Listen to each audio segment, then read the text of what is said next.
So I wanted to do a short demonstration of talking to the text to get you started and so that you can know how you are to proceed.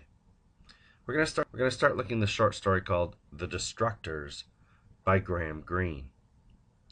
I'm going to begin by noticing this title, and I'm going to use my commenting feature in Google Docs to say something about it and my reaction to it. First of all, I wonder who they are that's going to do the destroying. I assume something is going to be destroyed from the title, and I wonder who it is that's going to do the destroying. Or maybe if it's a what that's going to do the destroying. Are the destroyers people or things?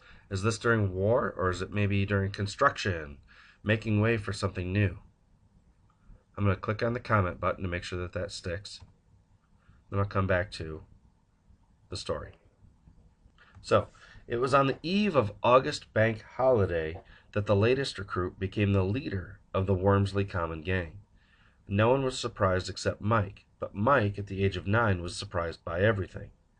"If you don't shut your mouth," somebody once said to him, "you'll get a frog down it." After that, Mike had kept his teeth clamped except when the surprise was too great.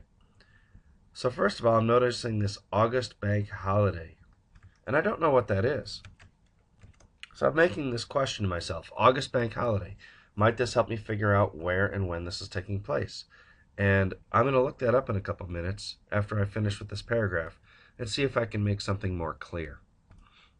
The latest recruit became the leader of the Wormsley Common Gang. And I wonder about that.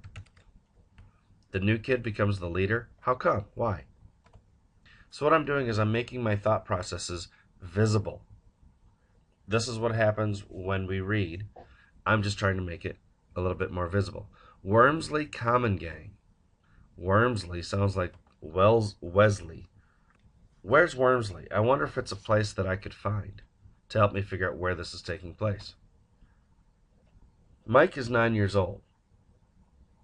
So this gang is a bunch of kids, apparently. Not a street gang, but a bunch of friends who are young.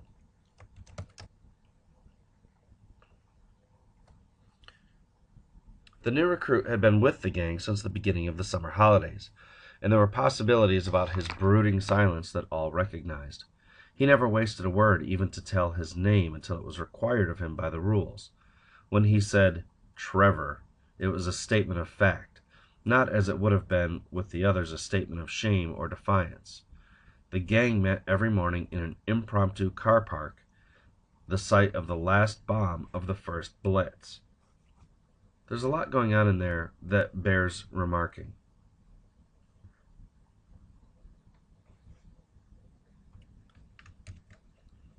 First of all, what's a brooding silence? I get what silence is. What makes silence brooding?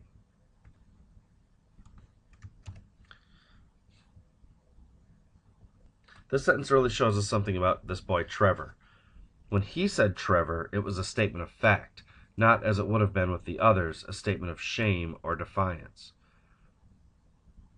Trevor is the kind of kid who's not ashamed of who he is, and he's not a rebel just for rebel's sake either. He is who he is, and that's all that he is. So he is a very straightforward boy. And we can tell that just in the fact of how he says his name, and that the author helps us establish how he says it by comparing him to boys who are either embarrassed about who they are or rebellious.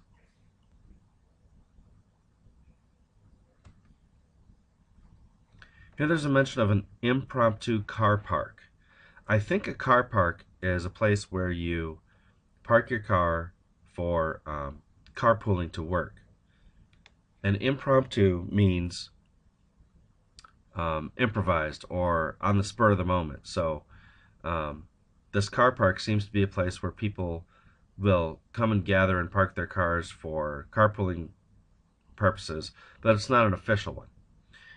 But the really important part of this is the site of the last bomb of the first Blitz. And I remember from history that the Blitz happened in London during World War II when London was bombed by Germany. And knowing that helps me figure out that this is taking place somewhere in England, in the city, because it's the part of the area that was bombed. They didn't bomb the countryside, they bombed the cities. So I know that this is taking place in England, in the city, and probably around the time of the war. Because I don't think that the author would include, I don't think the author would say anything about the Blitz unless it happened around the same time. So the gang met at a parking lot, and I'm pretty sure this is right around the time of World War II. The Blitz is probably the German bombing of English cities.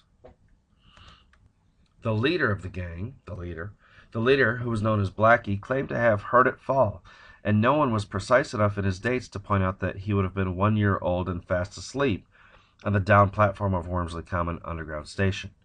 On one side of the car park leant the first occupied house, number 3.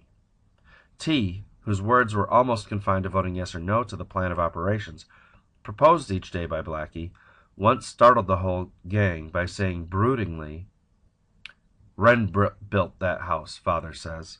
One thing I notice is that the word brooding is used again, so I really need to figure out what that means. Also, we know a little bit more about when this takes place. Blackie would have been 1 during the bombing of London. If he's, let's say, 10 to 12 years old, because we know that Mike is the youngest one at 9, then this is a few years after the end of World War II. So then the conversation starts where T begins talking, and then others respond. One of the interesting things about the story is that they don't always tell you exactly who's talking. They expect you to be able to figure it out. Okay. So that's a demo of talking to the text, and I'm going to ask you to do something similar as you complete reading this story.